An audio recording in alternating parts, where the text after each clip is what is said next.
Final part.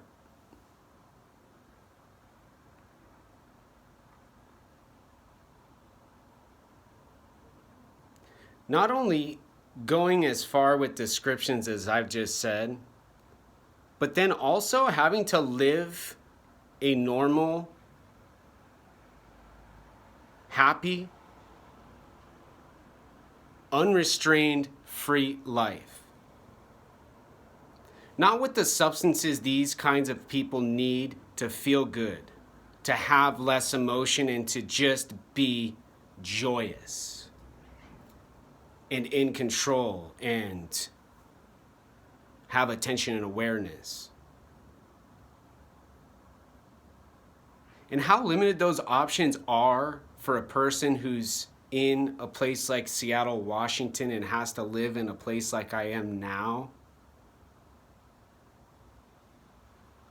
When I could, in other places, go and rent a place, get a job, and start living a normal, worldly life.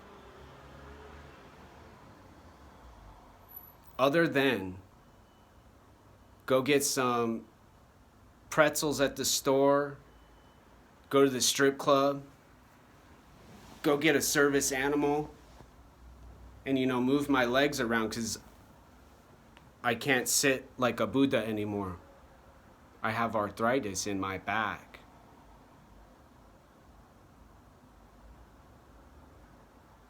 And how treacherous these options are when there's a social worker I have to see every 2 weeks to live here now and not be homeless, who says, I look ugly. I look really tired and sick. Steve's doing meth. He's in need of changing his diaper and taking a shower and getting fucked up so that his brain will work again.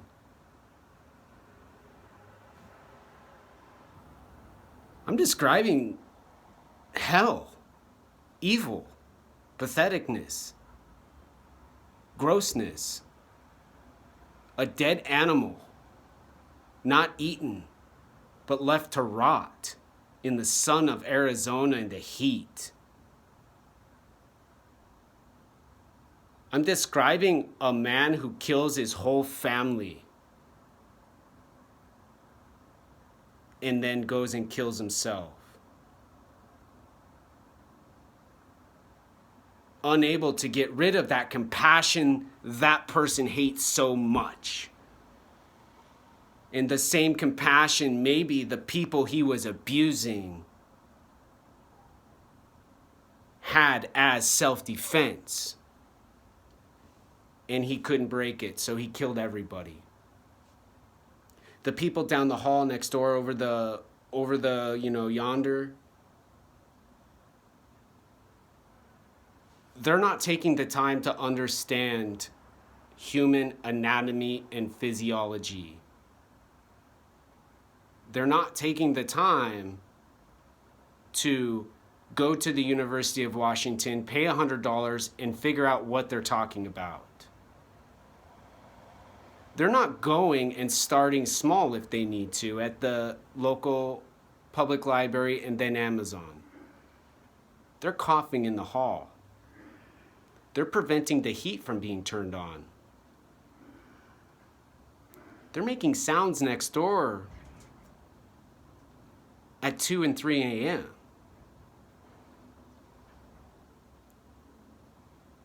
And they're telling the landlord what's wrong and needs to get fixed.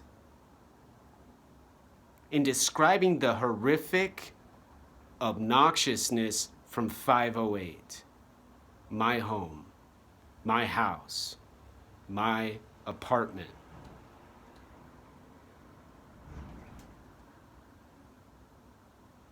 These are the kind of people that want to get into your home and be friends with you. These are the people who say hi to you so you see their eyes. And their brains and minds can evaluate behavior, from who's in front of them. Or maybe their eyes and their brain and their mind are just trying to figure out why the person is so ugly and stupid and pathetic and weak and worthless.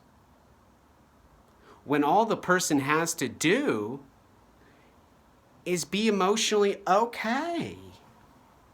And just, be free and, get drunk. And, well, you just go down the hall and go get, you just go get what you want. And then you leave a note for the people who run the apartments and just say, like, okay, it's doing a little better now.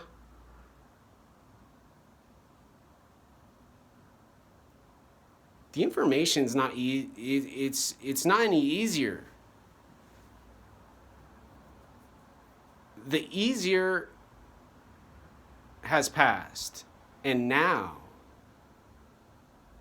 and the benefit of meditation has to do with, okay, they want to be in front, like previously described, let them go, and then, the world is three-dimensional.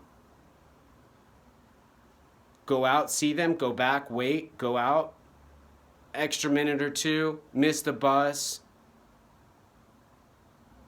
live with the consequences, maybe get hit by a car,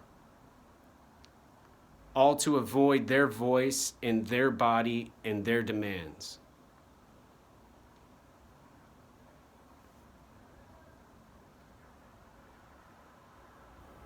And let them have their fast time and their minutes and hours, days and weeks and months and years, and their dollar amounts, and their benefits, and their services.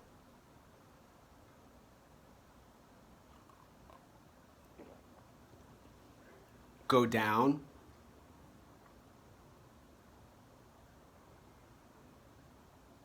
or maybe go up.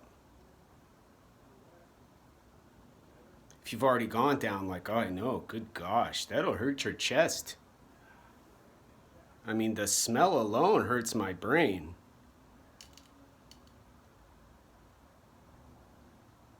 And the decrepit and scary, facial features and body gestures make my mind want to go, Om. Om.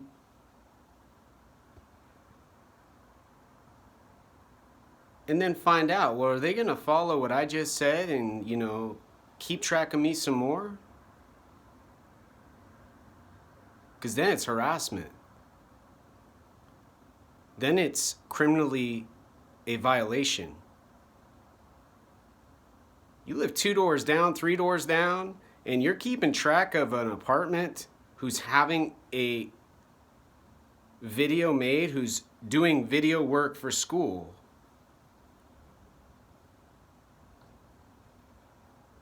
Well, then you are a loser.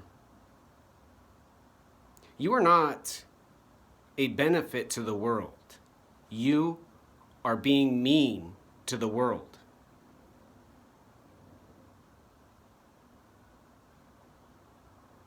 And these emotional language descriptions only get more and more worse.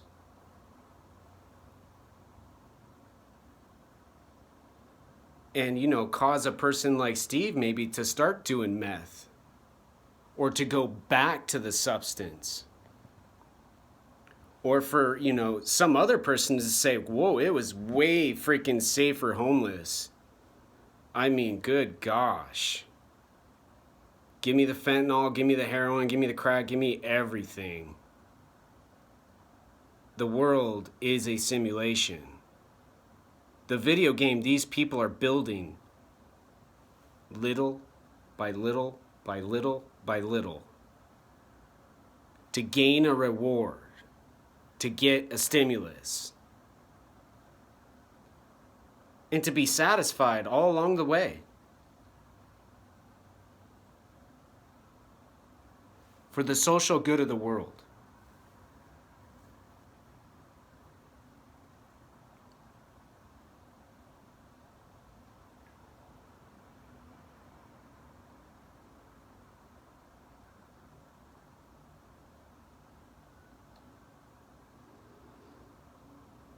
I remember silence.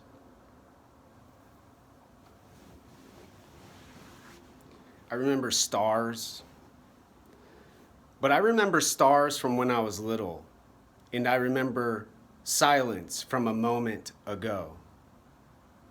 And I hear voices a few minutes past, and words making an uneasiness, a fidgetiness, a tone, a psychological sound. And I remember in Arizona when I was real tiny, I'd go to a coffee shop called the Coffee Plantation. The only place I ever felt okay with my father because it was public. Private, I was terrified of the man. But in public, where I had social difficulty and got freaked out when someone would come up to me, and especially women who would come up and start, or men who come up and go, oh, no fear, you know? Hormones, emotions. It would be loud, it would be loud, it would be loud, and then it would be quiet. Almost like a symphony. Almost like a musical masterpiece, spontaneously being conducted by the world, and humans, and animals, and smells, and liquids.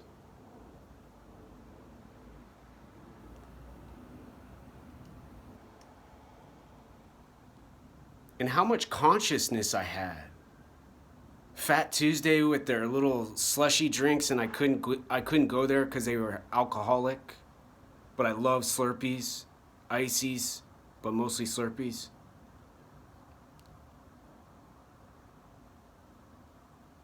The scent of a fresh roasted bean from the coffee tree in their little steel bins getting turned around, in the pastries that I never really was like excited for, but they looked delicious in the window of the cashier, in Zia Records down the street where we'd go afterwards to look at music, to look at CDs, to look at cassettes, and find the used deals every once in a while.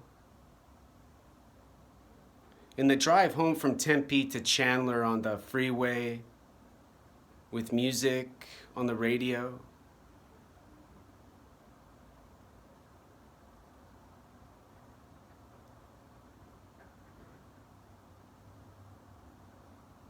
And a memory. Not distorted by drugs, alcohol, and everybody's social requirements, their brains and minds. A memory with the brain, mind, and body in a world where people lived life, where people were a part of the world, not as someone trying to do something to the world, but simply enjoying what they were doing.